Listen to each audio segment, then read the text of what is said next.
Hello, welcome to another Connecting Consciousness. It's the 1st of December. Time has really flown by so quickly, and I just thought, it'll be ages till Christmas. And of course, it's just around the corner.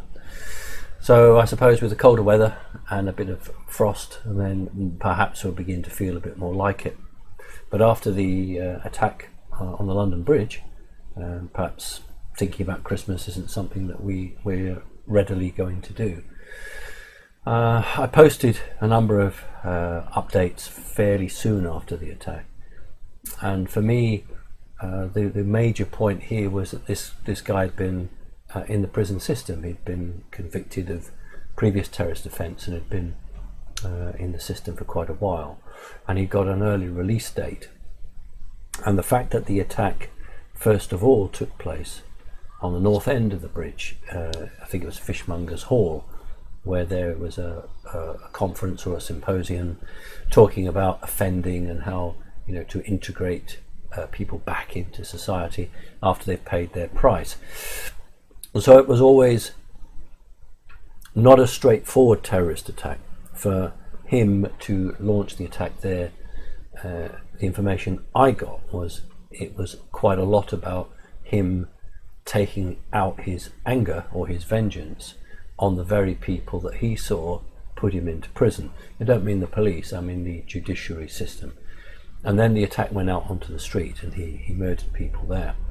So it wasn't planned in the sense of a well-organized terrorist operation.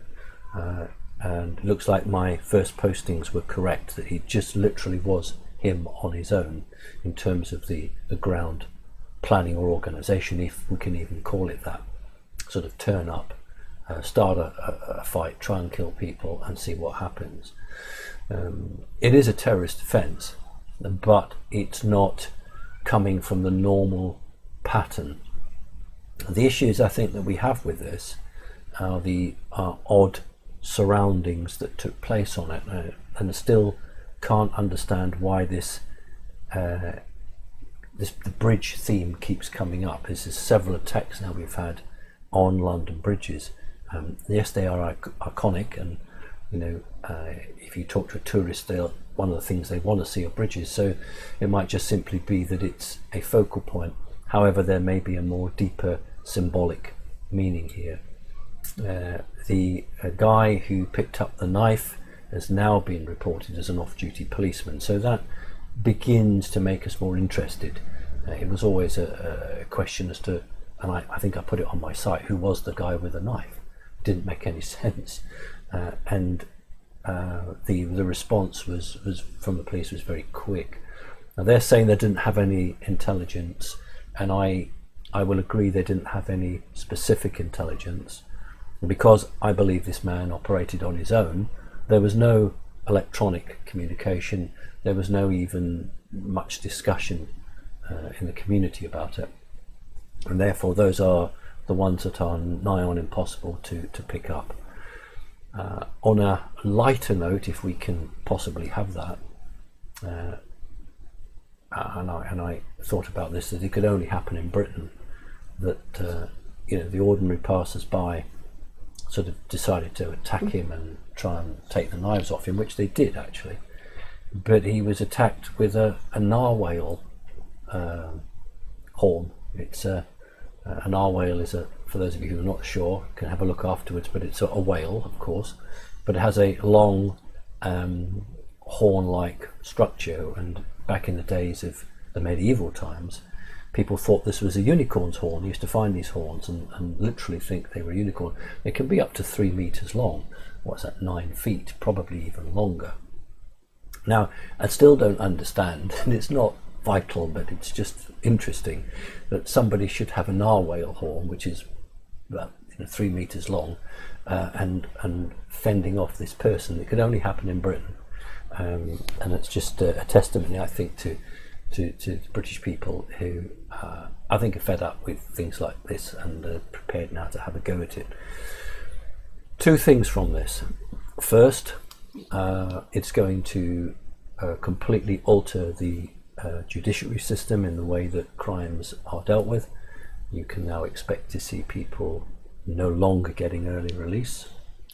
And the other information that I'm receiving, which isn't being broadcast, is a massive arming of the police. Now, I don't mean every police officer is going to carry a gun, but every police officer is going to be told to carry a taser.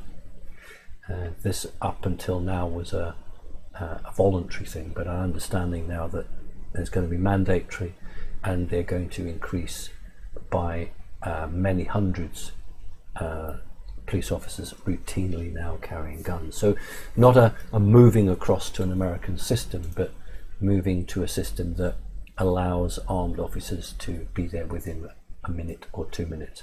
So that's a very big move from that. Some of the other things I wanted to quickly talk about, we've worried about China for some time. China was never going to roll a tank over the world, but it was going to attempt to roll money over the world and control via that. And I did post about the situation in Australia, where for a very long time now we know that the Chinese have attempted to buy Australia. I don't mean to buy the country, but buy out its major corporations or manufacturing side. And they have very successfully infiltrated financially to use Australia as a springboard into the English-speaking markets. Now, what happened recently was a Chinese spy, was found in the heart of government, the Canberra, we call it the Canberra building, in the heart of Australia. Now that is very significant, because it means that the gloves are off, and now the Australian government, who have been desperately cozying up to China for all this foreign money, now must really have alarm bells ringing. And the news that I put on the website today was that from, I think it was Friday, but I can't be sure, every Chinese person in China who wishes to buy a cell phone, a mobile phone, must now have their photograph taken. In other words, you go into a store, you buy the phone, and now they take your photograph in store, and that is passed to the police, and that's matched with the photograph they already hold of you. Now, the Chinese authorities are saying this is to stop fraud. That's a nonsense, absolutely a nonsense. What's going to happen is that once you've done that and you've bought your phone, if you text or tweet or anything that's anti-government, then they will have the right to hold you responsible, and you can no longer say somebody else was using my phone. So this is a very, very dangerous moment, because it means that the state can actually penalize you for what you write instantly. And remember, for those of you who perhaps haven't looked into it very keenly, there's very little money in China in hard currency. It's all mostly electronic money. And maybe you didn't know that in mainland China the government has access to everyone's bank account. So quite literally, if they want, they can just go into your bank account, raid it, take the money out. So if they have your face linked to your cell phone, your mobile phone, they have you on the database, then if you've committed a crime or allegedly committed a crime, they have everything they need to just take the money out of you. And that's what they're after. They're after money. They're not really interested in putting you in prison. They're after your money, unless of course you're a demonstrator in Hong Kong. And I think, love him or hate him, President Trump was quite successful in getting that bill through both houses on Capitol Hill, which now holds China responsible for the independence of Hong Kong. So if China attempts to infringe the rights that the British left Hong Kong when Britain signed Hong Kong over to China, if China attempts to reduce the human rights or the legal rights of the Chinese people in Hong Kong, then America will then push some very heavy sanctions against Hong Kong government people, which will affect China. So that's interesting, that it's recognized that this is a flashpoint, not just from a violence point of view, but from a pushback against China. The NATO, North American Treaty, the alliance of European people with America, have banged on about Russia being the great enemy, and the reality is it's China that's the enemy. And I don't mean, as I said earlier, militarily, but in terms of takeover from finances. It's China who are pushing the 5G through a number of countries. It's China that control vast amount of container ships and all the goods that come in it. It's China that owns many ports, and it's China that has commanding shares or voting rights in so many countries throughout the world. And I have written this in the past, that many government leaders, whether they be presidents or prime ministers, I don't include Trump in this, have been sleepwalking into disaster. In other words, as their economies fail, they've gone to China to shore up the gap, the void, and in doing so they've signed over their heritage. So that was the one thing I wanted to say. That's the point for me. Talking about connecting consciousness, we're so pleased that on Thanksgiving Day, the new platform for communication for all the American membership on the MeWe Pro went live. That's exciting, so if you haven't yet joined it, please do. Remember that if you want to set up a particular topic group, absolutely no problem. You must email Becky, message Becky, tell her that you'd like to set the group up, and she'll set it up for you. Don't want you to set them up yourselves, and there's a reason for this. It's not just that we have oversight or we control MeWe Pro. It's nothing to do with that. It's that we don't want duplication. So if 5 people all go and set up a group that's all themed, which group do we take out? So we want one themed group for each. And also there are certain themes that maybe wouldn't be appropriate, wouldn't be right. It might be very important to one individual, but might be offensive to others. So if you have an idea for a group, email Becky, put it through, and then she'll set it up. And that's the right way to do it, so that we can have a view and some form of monitoring that we haven't got 7 or 8 groups who want to do aromatherapy, or 25 groups that want to do UFOs. Now there may be certain states in the US that want to set up a UFO watching group. That's fine, because if you're in Arizona, you don't particularly want to be linked with New York. So I understand that, but put it through to Becky, and then she'll do that. That's fine. In terms of the way that numbers are going, we've had a great interest, and I think a lot of that is to do with the 5 anti-5G sticks, and I wanted to bring you up to date with a little bit on that. It's all good news. Had another conversation with the scientist about 3 or 4 days ago, and they were expecting a batch to be posted to arrive this week coming. And what I'm going to do is to first of all speak to all of my coordinators in Connecting Consciousness and see which of those want to go with those, and then I'm going to open it out to CC members, and it'll be on a first come first served basis. Now the first few, I'm afraid, will be at the full price, because there is a factory that's being built to run them, set them up, run out the production, but that isn't yet there. So if you can't afford the high price, it'd be about £250, I think. It's a lot of money. Then that's fine, hold on, because when the production picks up, then those prices will come down. Now it is going to be only for CC members. So ordinary members of the public, can I call them ordinary members? The non-CC members won't be able to access that.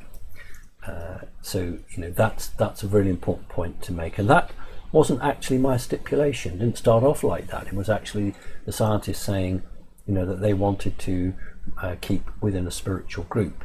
And I suppose if we'd had a longer debate, then I would have suggested that that the group, the CC group, sort of had a lion's share of it to start with, but they've actually offered that.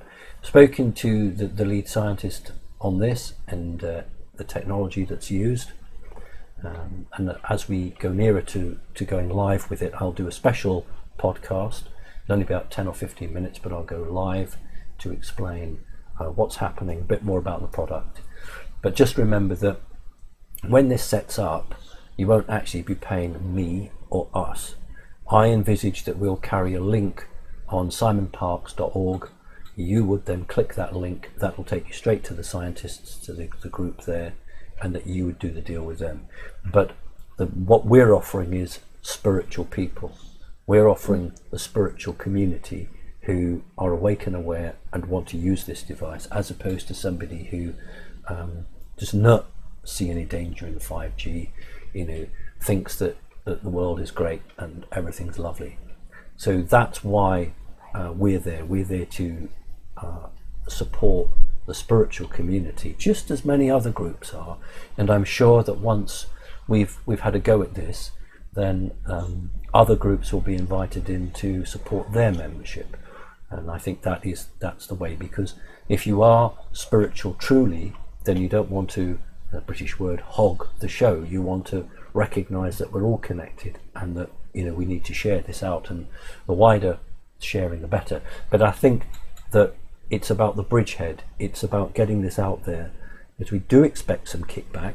There will be a lot of big multinationals or organizations who don't approve, don't like it, who might attempt to put a pressure on it. Now, had we been a major British or European or American well-known commercial organization, then we wouldn't have done the business. We wouldn't be doing it. We would have had pressure put on us.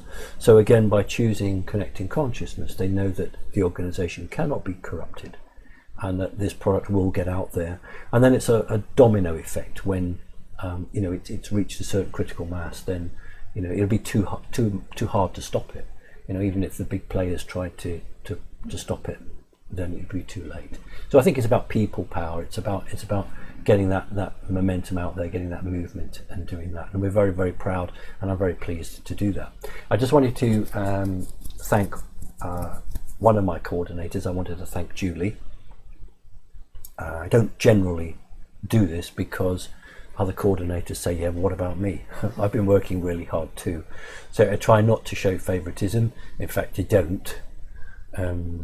But I wanted to recognise that Julie has done a number of very useful and helpful interviews, talking about her own situation, her own experiences.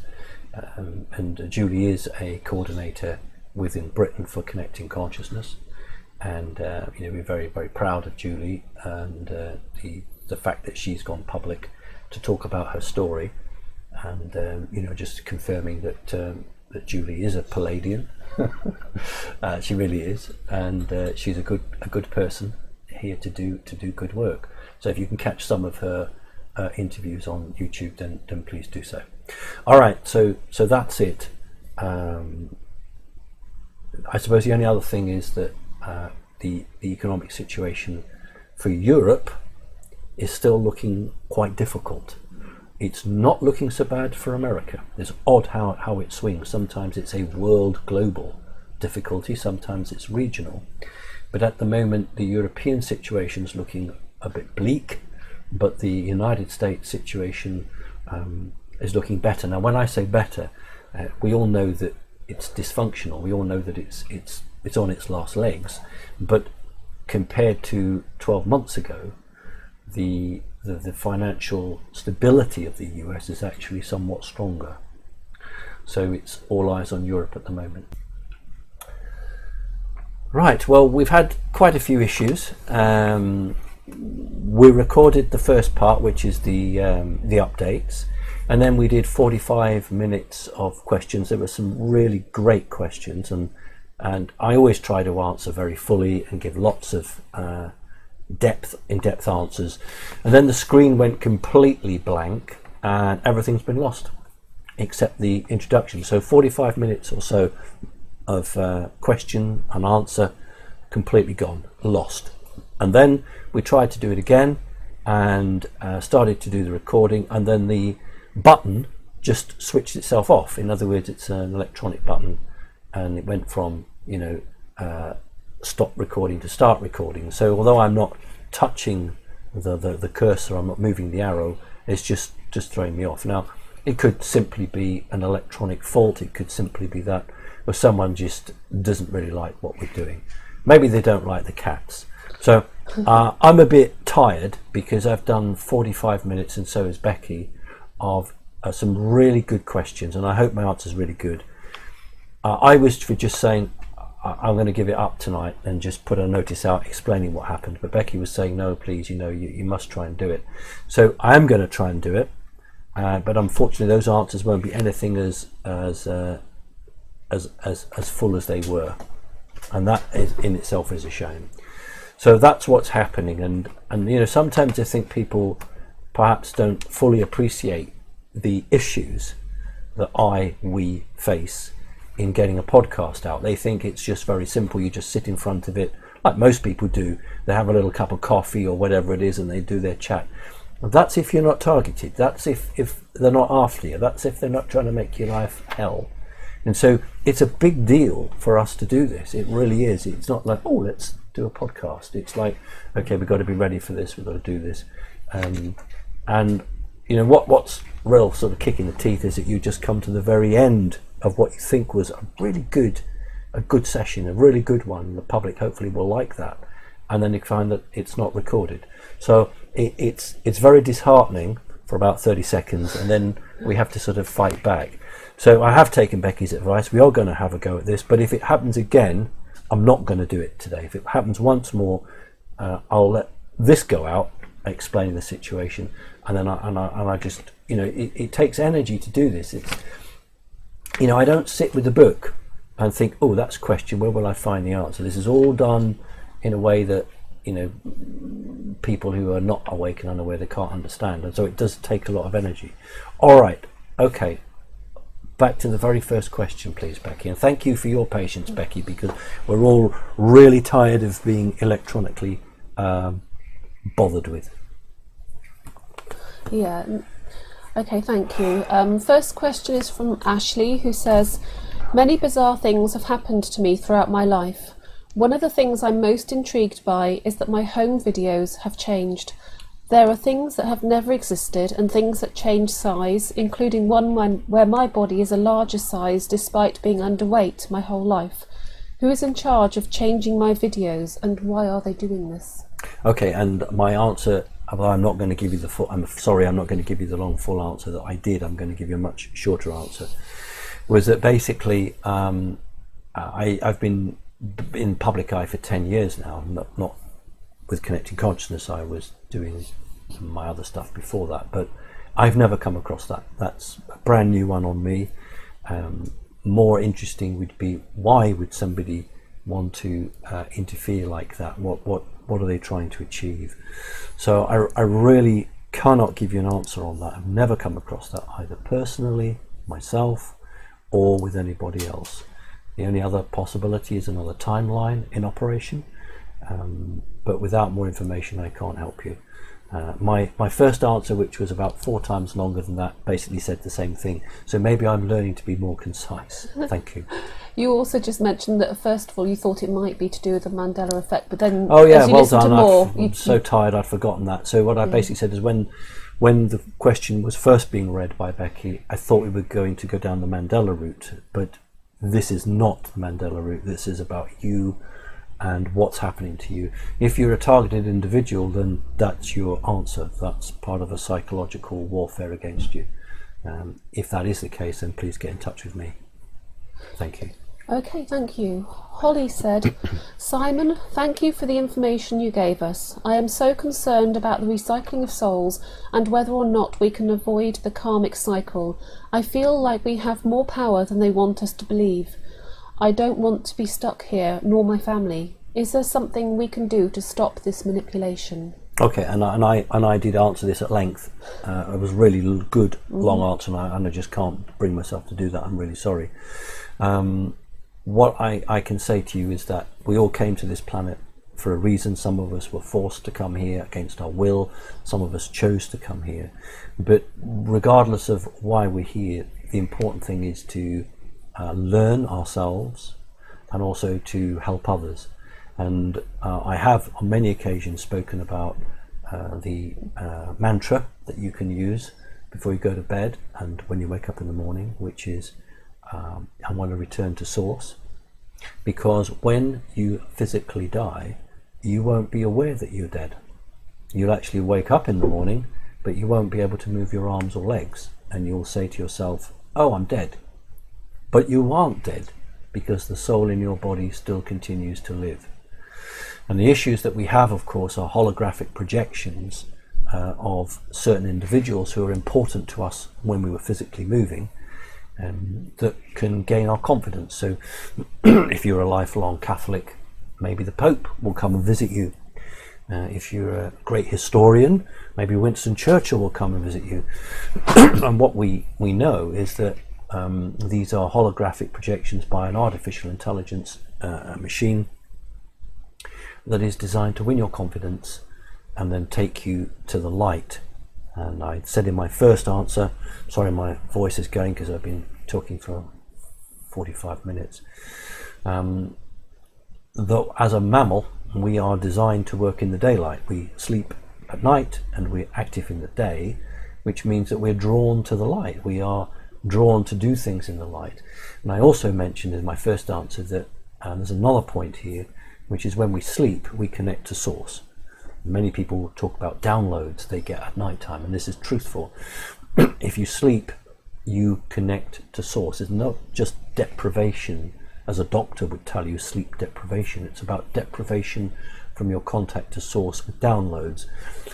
For the purists, yes, I know we're all connected to source, whether awake or not awake, but when we are sleeping, it's a bit like a machine, a computer. And I don't mean that we're computers, I don't mean we're AI, but when we are switched off, we are not using all the other sensory functions, our eyes, our ears, our smell, our touch. And therefore, that element's refined and we can receive direct communication from source. If you're deprived of that, then we become robotic in the sense that we have lost that instructional side from source. So there's a pattern of wakefulness and sleepfulness. And so that's why it's very, very important that people do actually get some sleep, because it allows us to connect with it. Now, Becky, does that answer the question, or was that just totally off the... No, that's good. Fine. Let's go on to the next one then. Okay, Melissa says, hello Simon, thank you to you and Becky for all you do. What can you tell us about sleep paralysis? I had my first experience with it last night, and it was terrifying. I saw 3 beings. One felt very female, only saw one of their faces. I tried to relax, send them love, ask them to leave, tell them to leave, move, scream anything, nothing worked. As it happened, I felt pressure on my head and chest as if I was pushed back into my bed, and my consciousness somersaulted. In a reading I had with you in August, you told me I had an entity attachment, and I have not yet followed the steps to remove it. Are these things related? Thank you.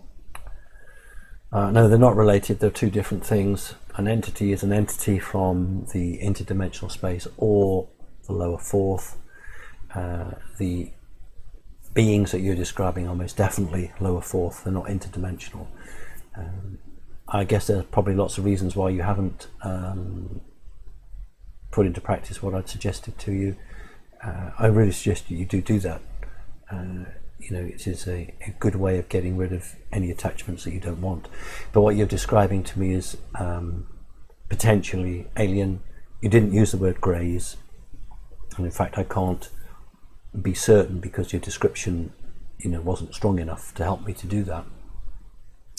Sleep paralysis is a trick used by entities to enter a part of your brain to make you think that you can't physically move or speak. This is to stop you running away. It's to stop you from calling for help. It's to stop you physically attacking them. It's so that they can do what they want. You talked about pressure on your head and body. That means to me that the energy part of you has been taken out of your physical form. It's very common, happens a lot. So they can interact with you on an energy level, more on their turf, if you like, and then place you back into your physical body. Because remember, these beings do not accept free will. They have free will to say, don't care if you tell us to go away, we're not going away. You have the free will to say go away. They have the free will to say we're not going away. It's a Mexican standoff. It's a, it's an absolute impasse. So the only way we can defeat them is through other methods and other ways. Unfortunately, because you've not told me, or you possibly don't know, what we're dealing with here, I can't really give you an answer now, because depending on the type of entity, my answer would be targeted to that entity as to how best to deal with it. Also, to understand the history of it. In very few cases, entities turn up out of the blue. But in 95% of cases, there's an ongoing relationship.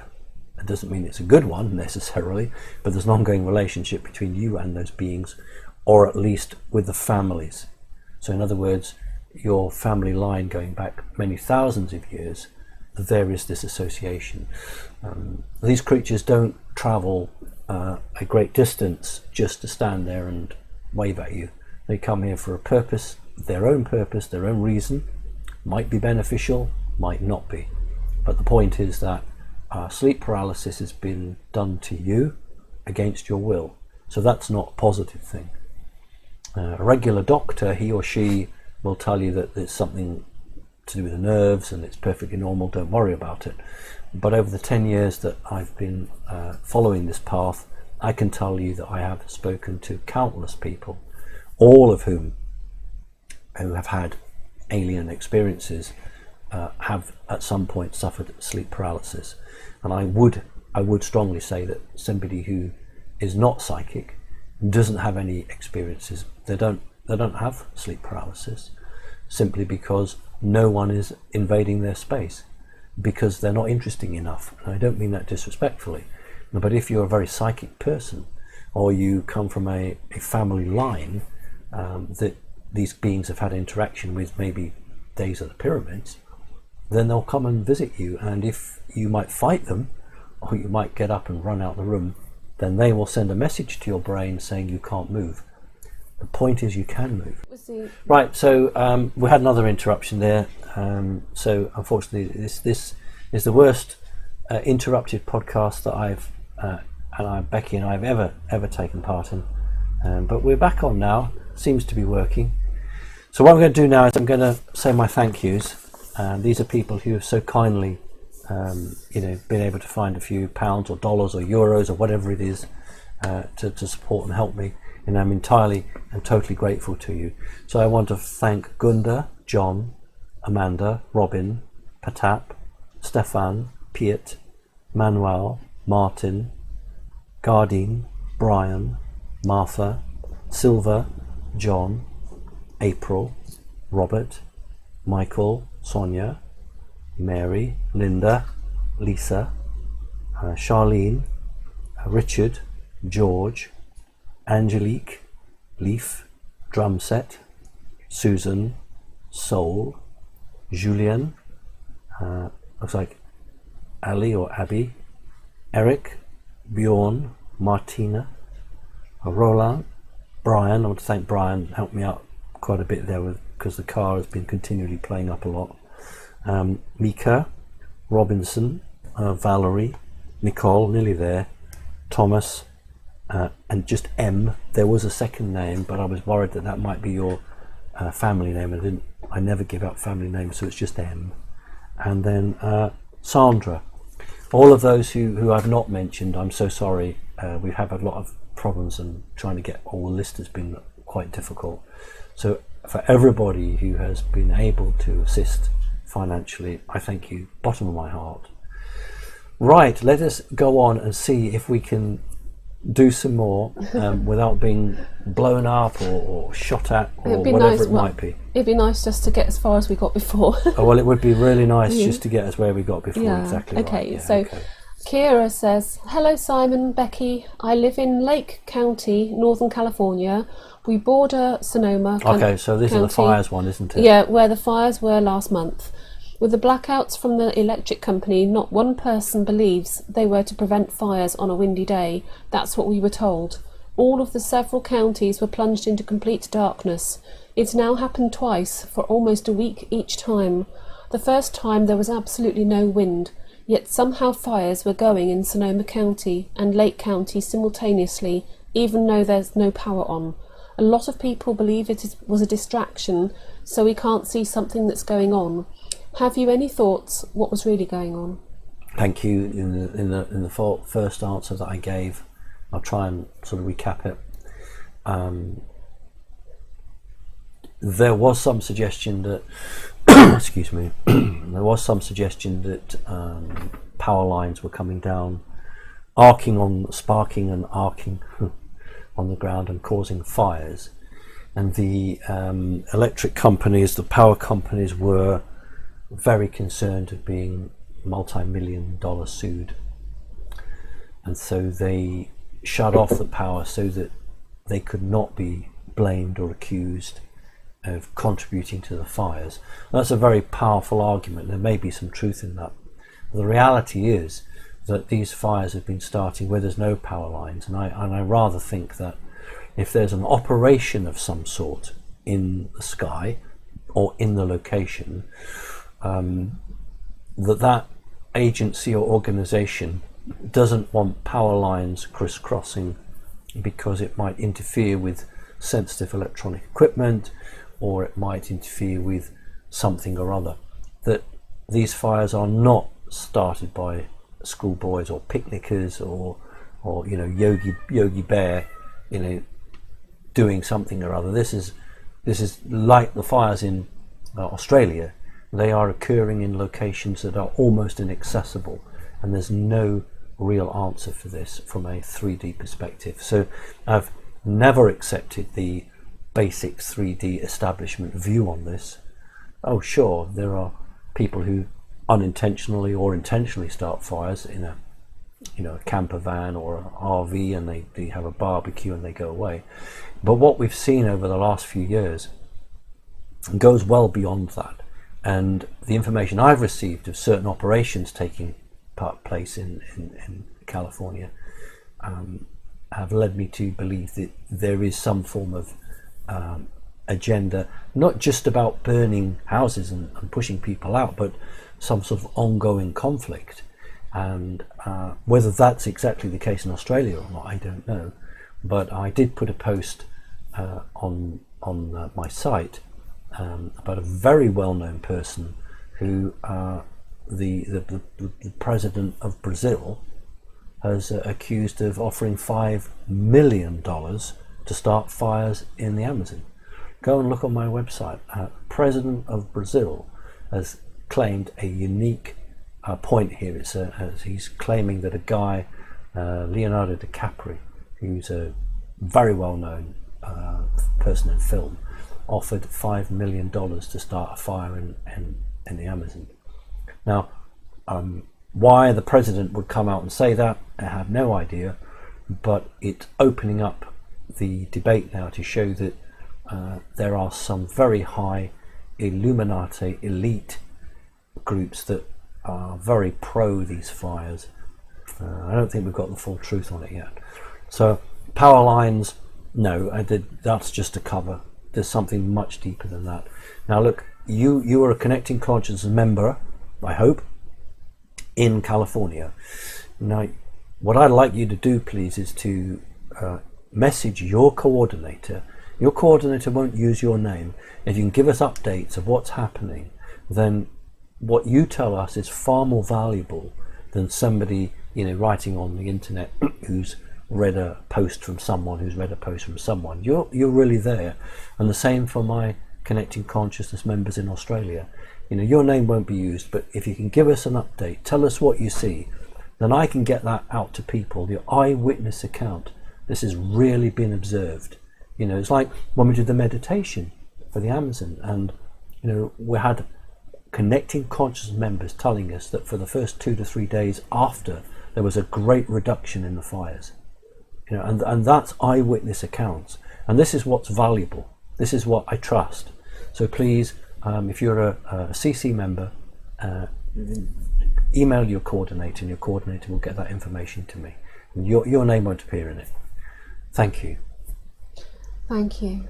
Connie says, 5G is rolling out on December the 5th. Sigh. Do you know when the protection is coming out? Right, okay, so we did this one as well.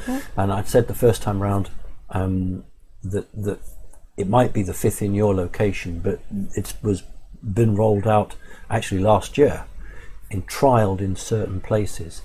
It's not really designed to go live fully until 2020. What they've done in a number of trial areas is put it on and then quickly turn it off again. The plan for 2020 is to activate it all at 4G and then go to 5G, because if, as I believe, many of these people in the know are aware that it's detrimental to the biological form, they're not going to go from 0 to 60. They'll do it gradually, incrementally, in the hope that people won't notice. So the 5G rollout, the critical date will be June, July 2020, because that's when the system will be operating at maximum, unless we can do something. I did mention in my update about the 5G stick, so I'm not going to go on and talk about that. That's already in the update. I do want to mention China.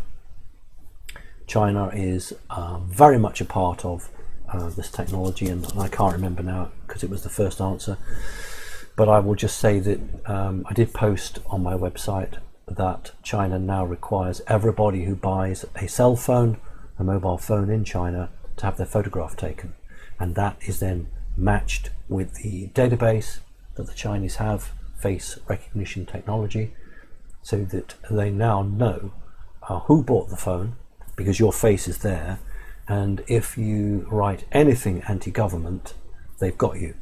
You can't now say, well, my phone was, someone had borrowed my phone and they wrote something disrespectful about the Chinese government.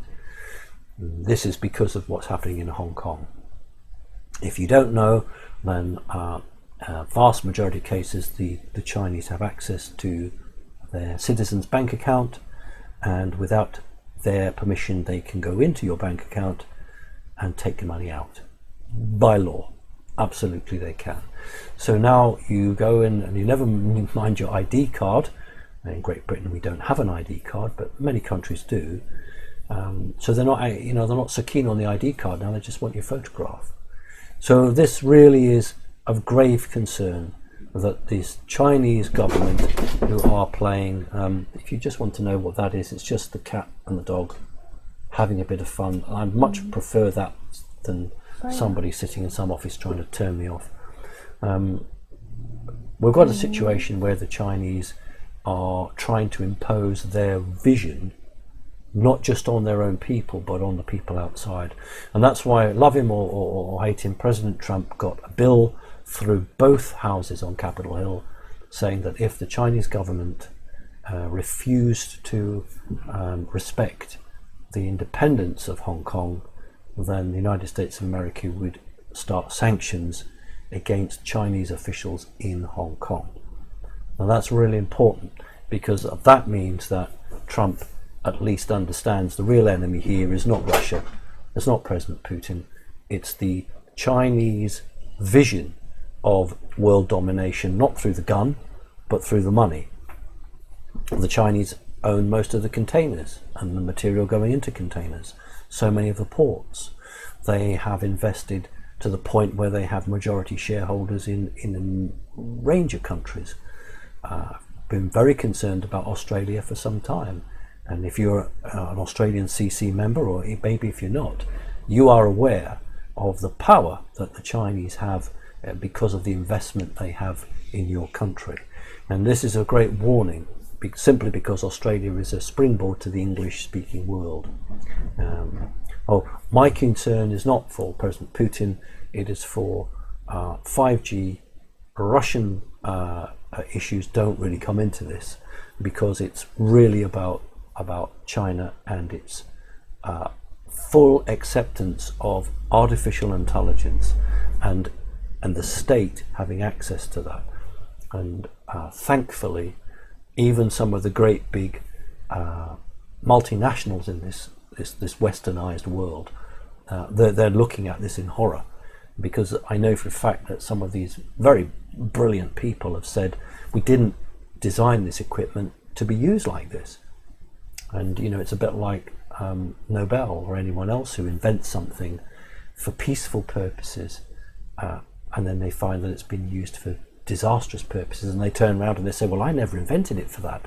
That's not the point. The point is that the politicians, military people, greedy people will take an invention or an idea that could have been used for good, and they'll use it just to self-aggrandize themselves. So it's a really big question you put on there, and I'm sure we're going to be returning to that in the days ahead.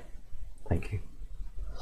Okay, thank you. Brooke says, I have a possession which is dark, and I have been to many healers, but no one has been able to clear it. Do you know why? And am I stuck like this for the rest of my life? Okay, we had covered this one as well. Yeah. Mm-hmm. Well, we don't really have much information to go on, I'm afraid, on that. No, you're not stuck with it for the rest of your life. The problem for healers is that someone who's a healer can, mend a broken bone, and that really can be done. They can remove a cancer, they can do all of these things, and that's healing. But removing a possession isn't healing in the true sense of the word. And these entities have free will. They are living creatures, so they have free will to ignore whatever you might or anyone else might say. However, the entities from the lower fourth, predominantly but not exclusively, and all of the entities from the interdimensional space are locked into a particular pattern or mindset, and once you understand that pattern or mindset, then you can remove them. The church for centuries was the key player in this until the situation within the church became so corrupted that these entities were able to ignore the vast majority of the church men. What I'm saying to you is 100 years ago, a church person would have been far more successful in removing an entity than they are now. And so as a result of it now, you'll find most churches don't involve themselves in exorcism. They don't get involved in it. They're keeping out of it because they've lost the battle. That's a fact. They've actually lost the battle. And so the best thing to do really would be to try and book a session with me. Please explain, and I'll ask you lots of questions, try and understand. And it's what I've been doing for 10 years. And once I understand what it is that is afflicting you, then I'll be able to tell you whether I can help you or not. Thank you. Okay, thank you. We finally got onto a question which we didn't cover before. Wow. From Daniel. Hello. I've always thought you were the most intriguing and credible contactee. My question is, given that almost all humans have souls and that we largely reincarnate within the same species, how can we account for our numbers growing exponentially over the last centuries? Is there an influx of extraterrestrial souls during these booms? And is there such a thing as overpopulation? Thank you. Thank you for saying I'm credible. That's nice. No, I'm being serious, thank you. When I went public 10 years ago, I wanted to be truthful. I wanted to say exactly what it is. I mean, there are lots of people who they've got bits they don't want to talk about because they think it might damage their credibility, and so they talk it, and then 2-3 years later other bits come out, and I'd mentioned very clearly from day one that 1/3 of me was a reptilian soul, 1/3 was mantis or mantid, and 1/3 was hollow earth human, and I'd made that very clear because I wanted to be accepted for what I am, and I don't hide behind anything.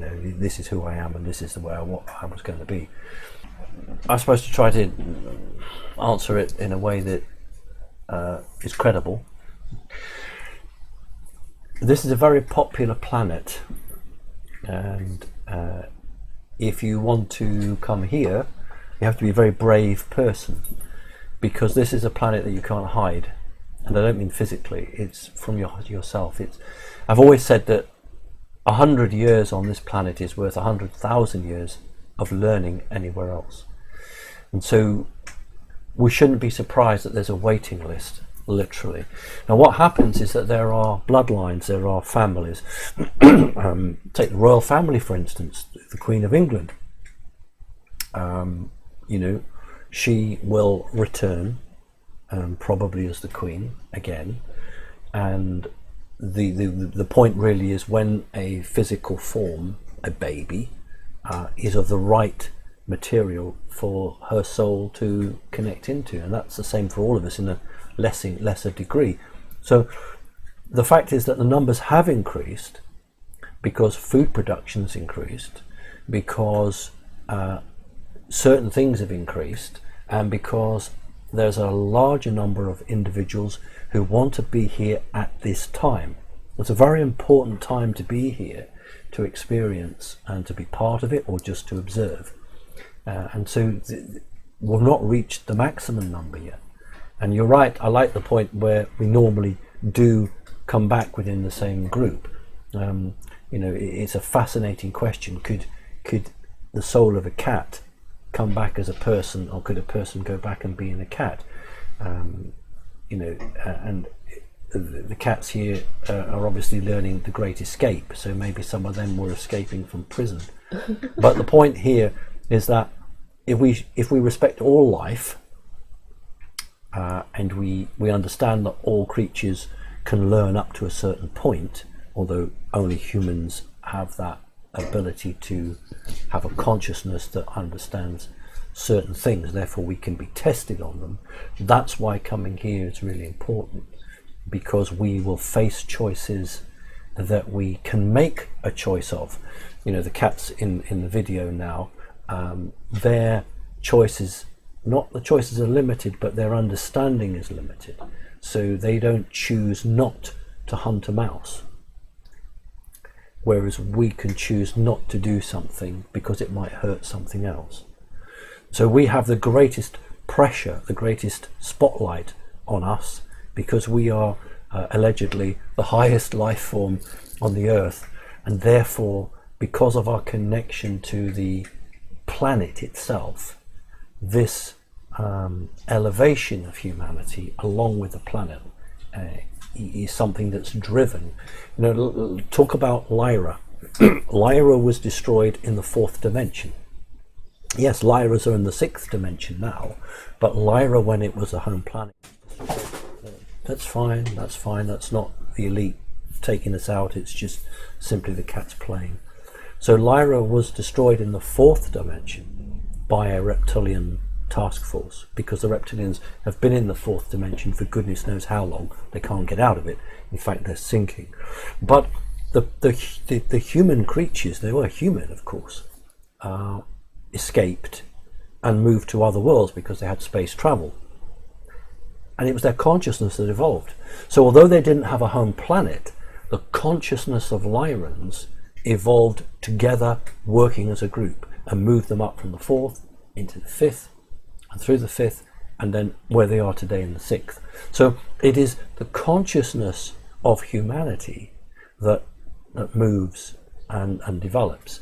And it's no surprise that so many people want to be here. And the final part of your question is that all the experimentation by the Greys is to try to hold on to humanity's shirt tails, so that when humans move up into the 5th dimension, these creatures who have not won the right spiritually to evolve are trying to win by trickery. So their hope is that when humans move them up into the 5th, they'll come with them. Now that ain't going to happen, because you can only evolve when you are slated to evolve. And this just shows again the level baseness of these creatures, to think that they can short circuit or circumvent the evolution, and that is just not going to happen. So reptilians are destined to sink further down, the Greys and many other creatures. So that's the point. Yes, these experimentations have been going on for goodness knows how long, but you know what? I'm not God. These other creatures aren't God. They don't understand it. They'll never understand it. That's the point. they'll never understand it. But instead of becoming spiritual and trying to learn, they are like a scientist just stuck over the test tube saying, well, if we just do this or we do that, we could save ourselves, rather than understanding that saving yourself is about service to others. It's about actually being part of a community and helping, and not being so self-centered that you inflict pain on somebody because you hope to gain something in the future. And that's what people like Jeffrey Epstein and many other people are like. They inflict pain on others because they believe that will enhance them. That's fundamental, lower fourth dimensional nonsense. Thank you. Next question. Okay, the last question for today is by Adrian, who says, have you heard that Deutsche Bank is again in serious problems, this time fatal?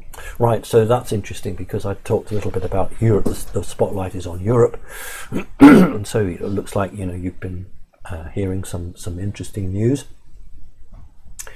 I and others have for a long time been warning about potential collapse of Deutsche Bank. The moment they came closest was probably September, October, November, I can't remember exactly now, 2015. And they were within something like 12 hours of a meltdown, which would have caused a European Union collapse. This time, they've got nobody bailing them out. They had a Qatari oil family bail them out in 2015. Last year, the same Qatari family sold all of their Deutsche Bank stocks, or as many as they could offload.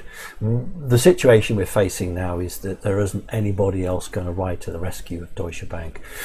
They've done some pretty naughty things to get round certain rules and shore themselves up, and Angela Merkel perhaps one day might have to face some questions on what she's done for Deutsche Bank. But the reality is that it's finished. It has been finished for many years, but the desperation of the European Union to keep Deutsche Bank ticking over has meant they've used the European Central Bank, they've used other regional banks, they've put pressure on this person, that person, everything they can. But the bottom line is, if you ain't got any real money, you can't keep lying to people. You can't keep the falsehood going. And Deutsche Bank ain't the United States of America. It's got a boundary financially, and the game's up. So how will it play out? Well, I can tell you that, and I've just been talking about this, that the Chinese, or the government of China, I will be careful what I say here, but the government of China has let it be known that through a banking intermediary, Chinese, it would be happy to run Deutsche Bank. So I can tell you that there have been discussions at board level between Chinese individuals and the board of Deutsche Bank for China to buy Deutsche Bank, which is the biggest alarm bell for Angela Merkel or anybody else. But what do? Do they let the bank collapse and they are faced with a European-wide disaster, or do they let the Chinese in and run it? And the Americans won't be at all happy about that. Now, if that happens, then Britain leaving the European Union, suddenly everybody would say, well, they were doing the right thing. Because if you end up with the Chinese government through a proxy running the biggest bank in Europe and deciding who's going to have a mortgage, who's going to have a car loan, how much for your factory, making those decisions, which is exactly what China wants. China wants to be able to exert political pressure on governments because it controls the say-so of how much liquidity goes into the European Union. Then Great Britain jolly well needs to be out of the European Union. So I can definitely tell you that China has made bids for Deutsche Bank, and the only thing stopping it is the politicians who are terrified of a political fallout from having to go to their German people and say, or their funders, who could be from anywhere in the world, to say, well, look, it's a Chinese company now. And that's what I meant by what's happening. It's not Putin, it's not Russia that's on your doorstep, it is China. Listen, I want to thank everybody. I know I shouldn't allow myself to get annoyed, but these podcasts are really important to Becky and I. It's how we get the news out, it's how we connect with everybody. It's really special, and we don't take it lightly. It's very, very important. And so when whoever does something or whatever happens, and all the effort we put into it is just wiped out, the easiest thing in the world, I guess, would be to just throw your hands up and say, oh, I can't do it. But thanks to Becky, she taught me around and she said, look, we've got to do it. Let's not let them win. Let's go and do this. And so we've done it. So there's a lot of love to everybody. Thank you for following the path. Thank you for keeping true. And we'll do some more podcasts before Christmas. There won't be a Christmas special. We did one last year. Do you remember it? If you haven't seen it, you should. It was lovely. It was great. We had so many of our Connected Conscious members taking part, playing music, and Becky played a flute, and people sang and played guitars and fantastic things.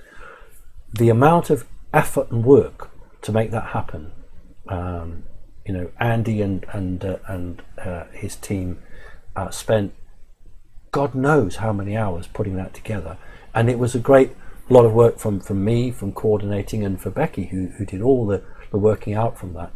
And we're just a small team. I know I shouldn't get like this, but I sometimes look at, say, a car insurance firm, and they insure millions of cars or thousands of cars, I don't know, it doesn't matter, and they have groups of people all on the telephone and lots of administrators, and I look at it and I think that's what the system does. If you're part of the system, you are supporting the system, you are the status quo, then this is what you get. You get all of this. You get this great machinery, this great mechanism.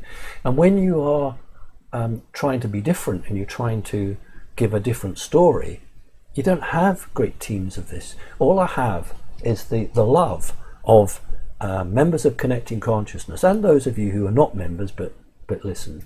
And you want the best for your family, for yourself, but for the planet, for humanity, and you understand the truth. And so, that's all of us, are pitted. We are, I don't like the word fighting, but we're pitted against a system that doesn't want to change. And so it supports anybody who sings their song. Good people get attacked, generally speaking, and bad people, or people who are not necessarily bad, but they are unintentionally or unwittingly supporting the system, get everything thrown at them. I'll tell you a story about Sasha Stone. Sasha Stone had a very, very big up-and-coming band, and he told me that he was the lead singer in that band, and one morning in London he was asked to go for a breakfast meeting with a very, very important man. Didn't say who it was, just very important, and needed to be there. I think he said it was at Covent Garden, and it was something like 8:30 in the morning. So he met this guy at 8:30 in the morning in a coffee house in Covent Garden, and the guy said to Sasha, I'm sure Sasha won't mind me saying it, because when you're spiritual you don't mind the truth, do you? And he said, here's a contract, Sasha, sign it. So Sasha said, what is it?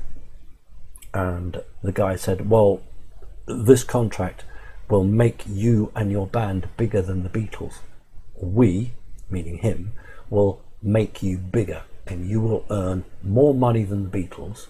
And then he said, well, as his promoter, he said, I will obviously make a lot of money, but so will you. So Sasha was very interested, read through the contract. Now, he didn't tell me, and I didn't ask, perhaps I should have done, but when he read it, he said basically to the guy, you want me to sell my soul to the devil? And the guy said, well, that's the contract, everybody signs it. Sasha refused to sign it,